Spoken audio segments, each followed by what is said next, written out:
This is The Law Show on CL 650. Now back to the show. Can I get up with it? Can I get up with it? Can I get up with it? Welcome back to the Law Show here on CIL 650. In studio, our guests from Murphy Batista are Joe Murphy, QC, and John Cameron, lawyers both. Mr. Murphy is a founding partner of the firm.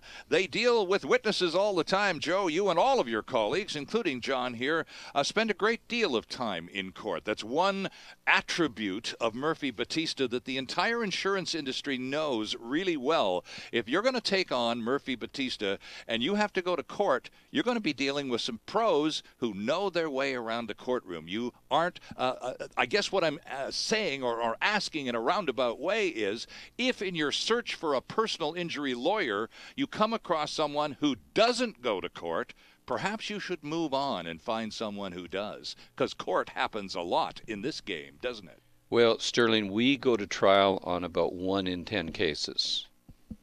Many firms in this business never go to trial. Exactly. And the insurance company knows that we go to trial on 1 in 10 cases and usually do very, very well. Right. And they know the other lawyer never goes to trial. So when we settle the other 9 of the 10 cases, we get the maximum settlement value for our clients on those other 9. So they get the advantage of the ones we go to trial on.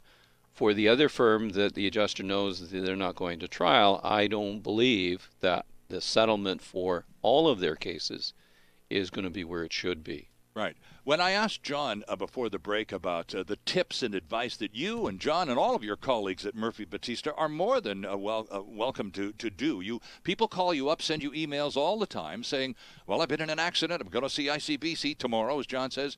And I asked him, well, be very careful about what you sign. Why is that, Joe? Sterling, if I'm a motorist and injured in an accident, let's take the typical rear-end accident. Okay. I go into ICBC and they want to look at my car and they want a statement from me, a detailed statement covering a whole bunch of things, including whether I was wearing my seatbelt. Mm-hmm. They want me to sign an authorization to my employer saying ICBC can have anything they want, any of my records.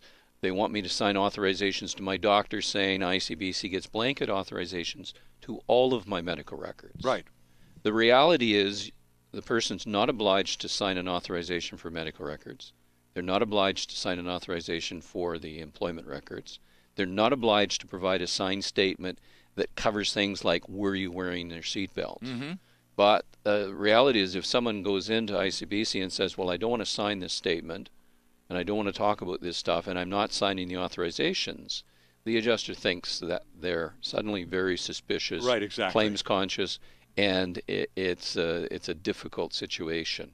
And John, back to your point about that same adjuster in the same accident, essentially representing both parties, or as you put it, trying to help both parties. Fair enough. If one party turns out to be a bit of a curmudgeon, I'm not signing anything. I don't have to do that. There's nowhere in the law that says I'm required to do this. Well, then the adjuster immediately is going to be biased toward the other person because they're being cooperative and they'll sign anything. And so that person who follows the advice of the lawyer and doesn't sign anything in the eyes of the adjuster is now a problem. We have a problem on our hands. That's a pretty accurate summary of how that relationship would go. The goal, of course, of the adjuster is to minimize ICBC's exposure to you for your losses. So they'd like to get along with you very well. They'd like you to be agreeable, and they'd like to hopefully resolve your case. But if they're able to do so, that's almost always, or not, well, not, yeah, in the vast majority of cases, they'll be resolving it with you for an amount far less than what the case is worth. I just did a trial last summer for a UFC fighter.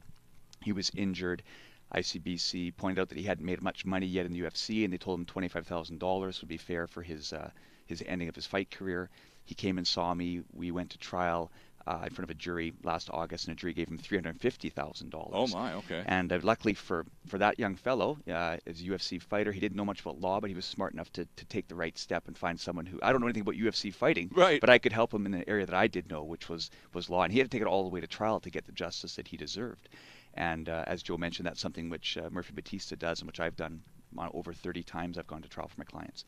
And we'd rather not. You'd rather settle, and you often do. But sometimes you just have to do that to get the right result. So if you take that, what is perceived by perhaps the other person across the desk from you as an aggressive stand, Joe, when you sit down with your adjuster at ICBC trying to resolve this, the details of this traffic accident that's now upsetting your life big time, but you don't. You've talked to a lawyer. I don't have to sign that. You don't need all my records going back to when I was 9.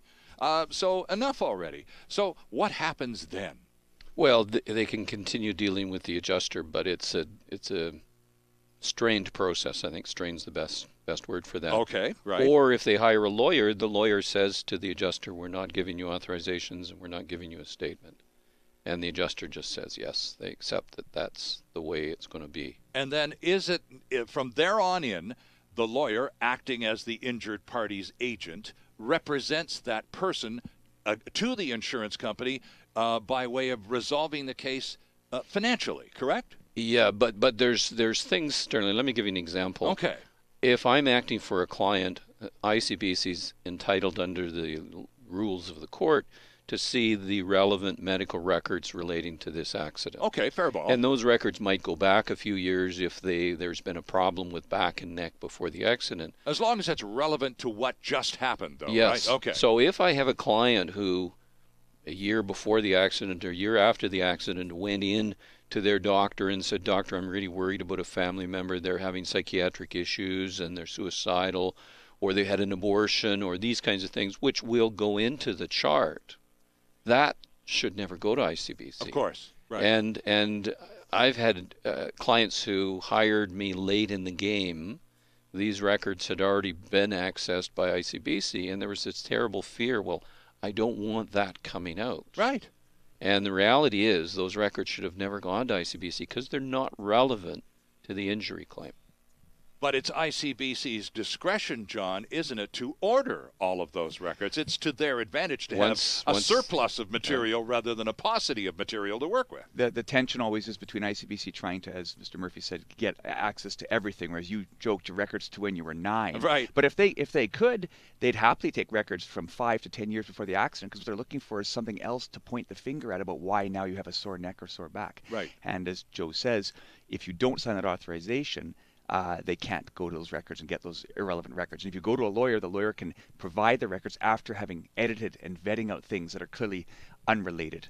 Now, Joe, I just want to differentiate between the types of car insurance coverage before we move on to life. And because you both said at the beginning of the program, British Columbia drivers are incredibly well served by ICBC. We have the best insurance, best car insurance in North America. And here we are, of course, midway through the discussion about car insurance, and suddenly ICBC as well. They have their moments, don't they?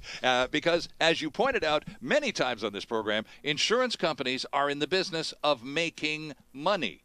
Well, I would say with ICBC, because it's run on a break-even basis, or it's supposed to be run or should be run, that they have their job is not to make money, but their job is to save money. Okay. By paying out as little as possible. So whereas the adjuster may be very friendly and sympathetic, their job is to pay as little as possible to get your claim finished. Now, on the other part of the coverage, though, in which now private insurers are allowed to participate on some of the additional coverage that motorists in BC carry, they aren't guided by any break-even nonprofit guidelines at all. They're solidly in the business of turning a profit for their shareholders. Yeah, the private companies that can sell the excess coverage. Right. You can buy collision coverage Yes. or comprehensive coverage, or liability coverage beyond the basic $200,000. Those are sold by the private companies. They're generally choosy on who they'll sell to. Right. They're not keen to sell to a 19-year-old kid who may have a bad driving record already. They'd rather sell to someone who is 55 years old and has a 30-year accident-free record, because they look at that as the lower risk and the more sure profit. When we are in a situation, though, guys, before the break here, when we are a driver with combined coverage, we have the ICBC Basic and then the private insurance add-ons. How much more complicated does resolving an accident claim make it for you? Well, I think from the point of view, you're talking about yourself as the injured person. Yes, having that. yeah. Well, for the most part, the question, you look through the other end of the telescope. It's what insurance is there from the person who injured you that you're going to be trying to access. And where that gets really interesting is when you have, let's say, a car from Washington State, someone from Seattle comes up and hits you up here in BC. Right. And then you're wondering, well, okay, who am I dealing with? What role does ICBC have? And who is going to eventually settle this claim with me? And you actually be dealing with two people. ICBC will be helping you for the Part 7 no fault part of your claim, but you'll have some insurance company from somewhere else down in the States that'll be in charge of your injury claim. And that's where things can get interesting. Yeah, I'm a driver from Washington State, Oregon, or Alberta, Saskatchewan. You're dealing with different insurance entities. I've dealt with a lot of insurance companies, and ICBC is the best run insurance company I deal with. They offer the best insurance program in Canada. They do a great job. But on individual claims, they're out to save money. They're not going to pay these people money that they don't have to. So that's why people need to talk to a lawyer to find out what their choices are. When it comes time to talk to a lawyer, I highly recommend Murphy Batista, LLP. In studio with us, John Cameron and Joe Murphy, QC. It's The Law Show on CIL 650, and we're back with our final segment after this. There's more of the show still ahead. This is The Law Show on CIL 650.